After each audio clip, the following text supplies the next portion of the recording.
tango ka te ia, jeja te ia, holakwa te ia. Quinatal, states in the Chilean Quinatal. Haiska, Quins, Haiska Skapasta, the Adan Tamu.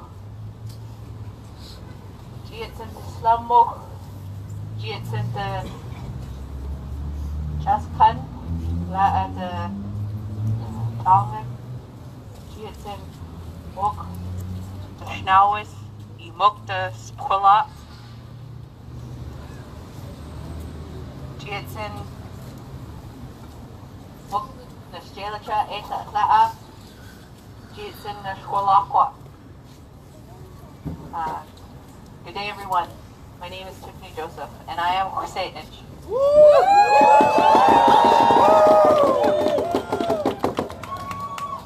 And I am Skolmish.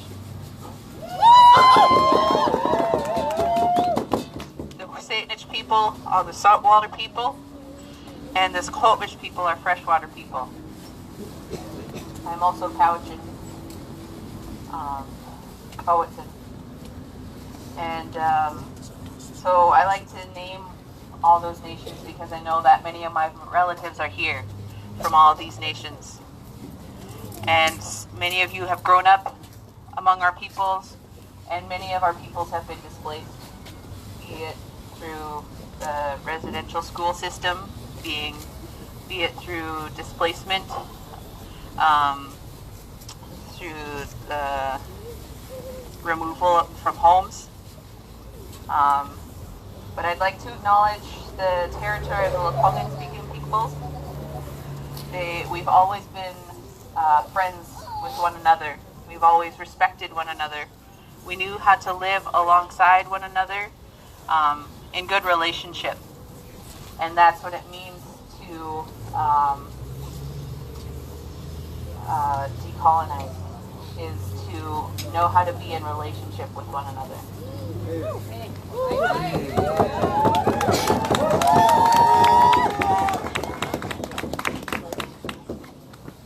So, because of colonization, a lot of things have been lost. And when I say lost, I don't mean gone forever. Things have fallen asleep. Things have been taken away from us. But there's so much that have enabled Indigenous peoples, not just here in Git'umden and Lekwungen or Squamish, all throughout Turtle Island. We've hung on to teachings of respecting women. That is the very first thing that colonization wanted to destroy. They wanted women to lose power. We were a people who believed in harmony. So when I talk about our relationship with the Lekwungen people, I emphasize that because we had harmony with one another. I often teach children about our ways of harvesting on the land and caretaking the land. And I tell them about how the way we would get lumber, we didn't have lumber mills. What we did was wedge the top of a cedar tree and put a stone in, and as that tree breathed in and out through the day, as the tree breathed in and out through the day, that stone would go down. So throughout the days and the seasons, that tree would continue to breathe, and that stone continues to go down, and the piece of wood falls from the tree. And the word for falling is chack. So I think chack is representative of the sound of a cedar tree splitting and that piece of wood falling. And that wood was used to build our homes. That wood was used to build our canoes. And we believed in never wasting. So if we ever took anything, be it from a tree or an animal or any other plant or the sea, it was because we needed it, and we never took more. We had ways of harvesting to ensure that we weren't always taking. We were letting things go. For example, our reef nets have a hole in them. Our reef nets were banned because they thought we would overfish. You can laugh louder than that if you want. It's truly a joke. We told people when they came here, hey, you can't do that. You're going to mess things up. And they said, oh, you just want to keep everything for yourselves. We've never been about that. They were projecting onto us. They were projecting onto us what they experienced, but we weren't the same. Because we are connected. We're connected to the land. We're connected to our neighbors. We were actually connected internationally. I have people from my community whose ancestral names have stories that their ancestors traveled to Hawaii. I have people in my family who have talked of my ancestors traveling to South America.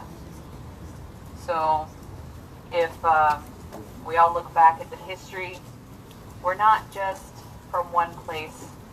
We knew how to have relationship globally without destroying one another and without destroying the land. When you have a good relationship with the land, the waters, the animals, when you take something from them, it's a sacred act. You have great gratitude inside. And you would never want to take too much. I would hope that everyone here, if you have a friend, a parent, a relative, that when they give to you, you know how to say no. I don't want to take any more from you right now. If your mother says, here, just take all my money, and you say, no, Mom, you need it, she might make you take it anyway. But then you're like, okay, I can't even give back to my mother, so I'm going to pay it forward. And I believe that's something that I've learned by exploring my culture, is that usually it feels wrong if an elder gives me something, or if a medicine person gives me something. I want to give them something back, and I'll give an offering for sure. But you can never give back enough. In your heart, you can never give back enough. So what you do is pay it forward. When somebody gives you a teaching, you pass that teaching on. When somebody feeds you, you feed more people. And that is abundance. When you go berry picking, you plant. So I think everyone here has felt immense grief, maybe even terror, of seeing what's been happening. So I'd like to make sure that we say the name of what this solidarity action is for. I'd like to acknowledge the people of Git'umden and Unist'ot'en. Let's make sure we remember those names, because Unist'ot'en's really in there, we got that. But do not forget Git'umden and Unist'ot'en.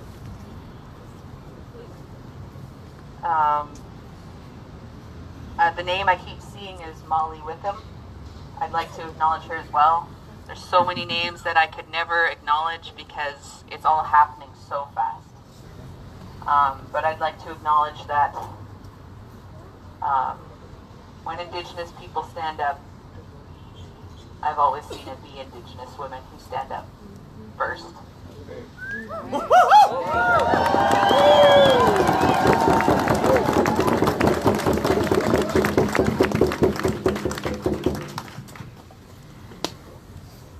And this almost makes me emotional to say, but I'm going to remain composed, but know that in my heart I'm crying tears of just so much pride.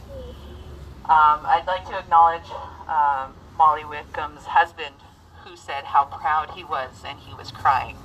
He was saying how proud he was of his wife. And I'd like to acknowledge that what makes me happy when I meet Indigenous men in community is that when they treat me like a sister, that's what I feel is important to bring back. When we objectify the land and see it as a resource, we have to see women as a resource as well. And I've been treated as an object and considered and looked at only as what's on the surface of what's important to me. But we need to see each other as relatives. Men need to see women as sisters. Women need to see men as brothers. We need to see sisters as sisters and brothers as brothers, and not competition. We're not in competition with one another. We are not resources. We are people. We have souls. We have spirits. And we are connected to spirit always. I'd also like to encourage everyone to respect that while these people are taking a stand, I acknowledge my privilege to be able to have spent this morning taking care of myself. You know, I made sure to shower, and I got to have a shower for a long time because I had a lot of sadness yesterday. But that's, unfortunately, in this day and age, it is a privilege to have clean running water, to have warm water, to have a home without leaky pipes, to have a home without mold. So I acknowledge that privilege that I get to experience, but I also acknowledge that there was so much taken away from me as well, before I was even born. So I carry both of those ideas in my mind. And I think one thing that, you know, when we're in our fear, we think, what can we do? Well, first I'd like to acknowledge all of you for coming here today. You did something. You came forward. And that's something that the people who in Git'umden, in Unist'ot'en, in Unist'ot'en territories said, what can I do? They have no choice but to stand up for the land and the water and themselves and their future and our futures. Again, everything is connected. So if you feel powerless, I encourage you to find your power. Emily Geeson, sorry if I say your name wrong, has provided ways that you can take action through letter writing, through phone calling. So let's give her a hand.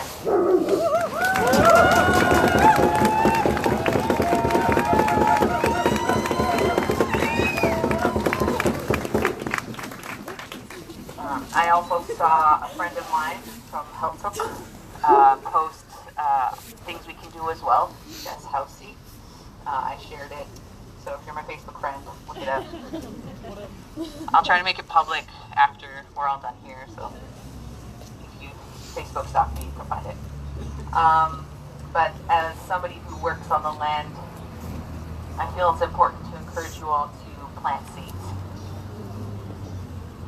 We cannot always stop destruction. And we will try, and sometimes we will not win, but I have so much faith that us coming together in the 67 other places in this world, our voices are significant. But for all the developments in such smaller ways, you know, here in my territories and in my neighbors' territories, I can't even drive to Langford to go get a juicer without having my heart break seeing the development that happens. So plant seeds. Here in the Victoria area, you can plant camas, you can plant chocolate lily. These things are foods. You can plant berry plants and plant them in your own yard so that you can feed yourself and also feed others. And maybe encourage your municipality to plant plants, indigenous plants there so that the animals, the birds, the pollinators can also have a home and have food. You know, look at this block. What could have, if a bee was here, where would it go? You know, look at those balconies. If somebody managed to plant, what's up? If somebody managed to plant some flowers and put a bee box there, you know, we all long for connection. We look at the cement and think, where's the connection? Well, first of all, let's acknowledge that these are stones that have been ground down, that come from somewhere in the land, be it mountains or mines. But also, we can plant those seeds. We can plant plants. We can have pollinator boxes to have connection. We need connection to the land and animals, the plants and animals. So find your power in that way if that helps you. Quetzalcoatlus said that our people, okay.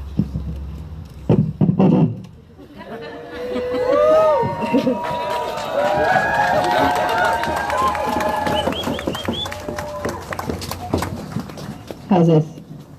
All right. Quetzalcoatlus mentioned that our people, all of our peoples, our survival came from laughter. You know, we fought hard. My ancestors fought hard to maintain our ways, but so many laws. How's that? So many laws were created to stop us. Like I said, our reef nets were made illegal. Our potlatches were made illegal. Those potlatches aren't just potlatches, that's our connection to the land. When we dance, we are eagles, we are wolves, we are salmon, we are kingfishers. And that is our relationship to the animals through dance and through feasting. We were eating our shwakwa, the salmon. We were eating the clams. Ashley, how do you say clams?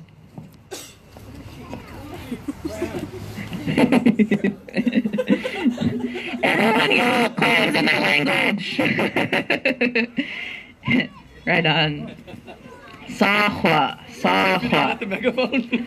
I think I can do both. How's that work? Oh, there we go. There we go. What's that? I'm just getting pointed every single direction. Oh, sahwa. Sahwa.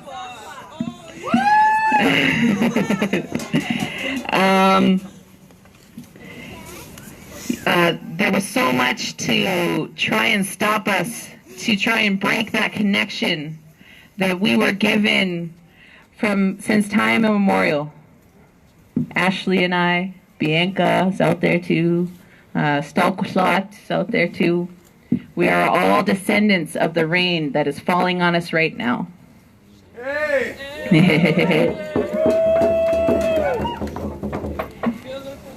And with that came laws and teachings and ways of respecting the land and waters. But you know, with those efforts to remove our ways, they also, our people, we're resourceful. We are persistent. We didn't break easy. When they said you can't farm here, we worked on those farms as employees. When they said you can't live here, we worked in the mines that they were mining in our territories because we needed to be working. We were working people. And I've heard stories of our people working in mines, and somebody asked a Huangok person, everybody who comes out of those mines looks so miserable, except the indigenous people. Why is that? Because we believe in laughter. You know, you could have all the dirt on your face of all that sadness of working in a mine, but if you've got your relative with you, if you can always have laughter. That's what's pulled us through. We've told you all, what you're doing is wrong, but we survived, and we'll continue to tell when things are going wrong. But we will continue to survive through our laughter, through our strength, through our songs. So I think I'll leave you all with that. I'd like to sing a song. I don't know if Bianca's still here. Ashley, if you could come up too. Unist'ot'en, that'd be great. I want to sing the Chia song. So I'll tell a little story about Chia. I'm going to keep it real short because I've been talking a long time. Oh yeah, okay. That's good. Context, right? So Chia was a woman who was hardworking. She would go and gather berries, and she would do that in prayer. And of course, I would assume she gave all of her abundance away. And the creator recognized her hardworking nature and turned her into Chia, which is known as an English Stellar's jay. Let's just call it a blue jay, though. And she's always here in our territories. There was a point where I read an article and I shared it with Papakia here, Ashley, and I was like, "It looks like the blue jays need seeds," and she's like, "Okay," and she put some seeds out, and you know, sometimes they'll go up into the interior more, and sometimes they'll come right down to the shore, but they're always in our territories. So I see that sort of as a symbol of the strength of Indigenous women and hardworking and Indigenous women. Does anyone have a drum that can be borrowed? Okay. Okay. Okay. Oh. Sure. Okay. Somebody's got to hold the mic. Oh man, this is heavy. Do you want to like Yeah.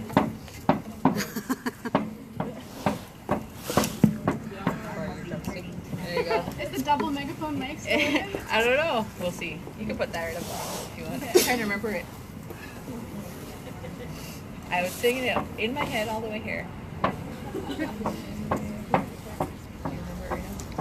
Okay, I'll remember it. I'll remember it. Second. If you want, we can stop your time for you.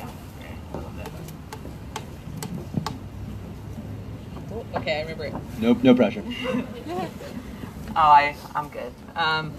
Whoa, ho, ho, hey.